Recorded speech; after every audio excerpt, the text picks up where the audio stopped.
मित्रों, Chennai super Kings की IPL जीतने की तैयारी बहुत ही जोर शोर से चल रही है। एक एक करके उनके सारे खिलाड़ी ट्रेनिंग सेशन का हिस्सा बनने के लिए चेन्नई पहुंच रहे हैं। धोनी से लेकर ऋतुराज तक, शिवम दुबे से लेकर राहुल त्रिपाठी तक, ये सब भारत में ही थे, तो ये लोग शुरुआत से ही कैंप का हिस्सा है। हालांकि शिवम दुबे थोड़ा बाद में जुड़े थे, लेकिन वो भी जुड़ गए थे। उसके बाद रवि जडेजा का नंबर आया। वो तो 9 मार्च को दुबई में चैंपियंस ट्रॉफी का फाइनल खेलने के बाद 11 मार्च को सुबह सुबह टीम से आकर जुड़ गए थे।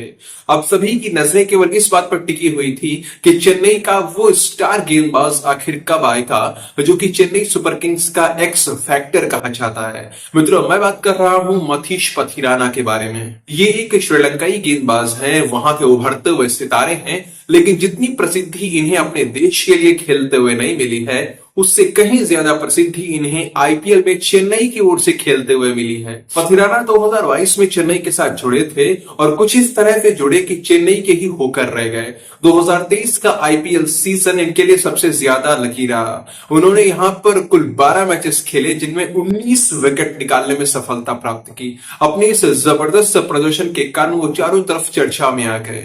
इसके बाद 2024 के आईपीएल में तो उनकी शुरुआत इतनी दमदार हुई थी कि 2024 में कुल 6 मैचेस के अंदर ही 13 विकेट्स निकालने में वो सफल हो गए थे। लेकिन इसके बाद उनके हैमस्ट्रिंग में कुछ समस्या हुई, जिस कारण उन्हें टूर्नामेंट से बाहर होना पड़ गया। और ये चेन्नई के लिए इतना बड़ा झटका साबित हुआ कि चेन्नई प्लेऑफ में भी नहीं पहुंच पाई। मथीश पथिराना के जाने के बाद चेन्नई का गुजरात के साथ एक मुकाबला हुआ था, उसमें शुभमन गिल ने शतक लगा दिया था। तो शतक लगाकर वो इतना एग्रेशन के साथ सेलिब्रेशन कर रहे थे, जिसे देखकर लोगों ने कहा कि ऐसी टीम के खिलाफ शतक लगाने में कौन सी वीरता है जिसके मुख्य गेंदबाज ही टीम से बाहर चल रहे हैं। इसके बाद बेंगलुरु के साथ हुए करो या मरो के मुकाबले में फिर से पथिराना की कमी महसूस हुई। अगर वो चेन्नई के साथ रहते तो हो सकता है चेन्नई बेंगलुरु को हरा कर प्लेऑफ में भी जाती और फाइनल में पहुंचकर ट्रॉफी भी जीत लेती। अब पथिराना चेन्नई के लिए क्या महत्व रखते हैं, इसका अंदाजा इसी बात से लगाया जा सकता है कि चेन्नई ने जिन 5 खिलाड़ियों को रिटेन किया था, उनमें से केवल एक खिलाड़ी विदेशी था और वो पथिराना ही थे। नीतीश पथिराना को 13 करोड़ रुपए में रिटेन किया गया था।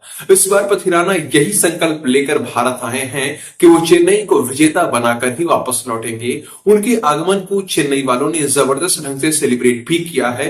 बहुत ही शानदार वीडियो एडिट किया गया है। हालांकि वो पिछली बार की तरह अच्छा खेल दिखा पाएंगे या नहीं, इस बात को लेकर संशय चल रहा है, क्योंकि पथिराना साउथ अफ्रीका टी20 लीग में भी हिस्सा लेते हैं।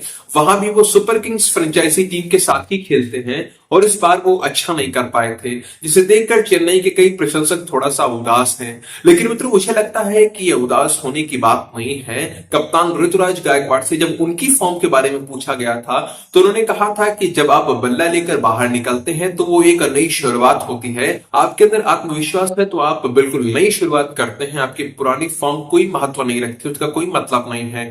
फॉर्म आपकी मानसिक स्थिति है। अब यही बात एक गेंदबाज के ऊपर भी निर्भर करती है। जब एक गेंदबाज गेंद लेकर मैदान पर आता है तो अपनी नई यात्रा शुरू करता है। उससे पहले वो क्या कर चुका है इसका कोई महत्व नहीं रखता।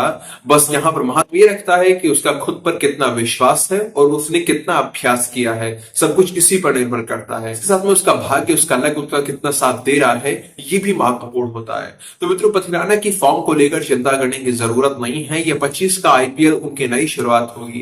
तो मैच में हार या जीत पूरी टीम के कलेक्टिव एफर्ट पर निर्भर करती है और चेन्नई का हर एक खिलाड़ी जीत के लिए अपना पसीना बहाने में लगा हुआ है। क्या इन सभी की मेहनत रंग ला पाएगी? क्या ये लोग 23 मार्च से अपने विजयी अभियान की शुरुआत कर पाएंगे? ये सब तो आने वाला समय ही बताएगा। देखते हैं क्या देखने को मिलता है।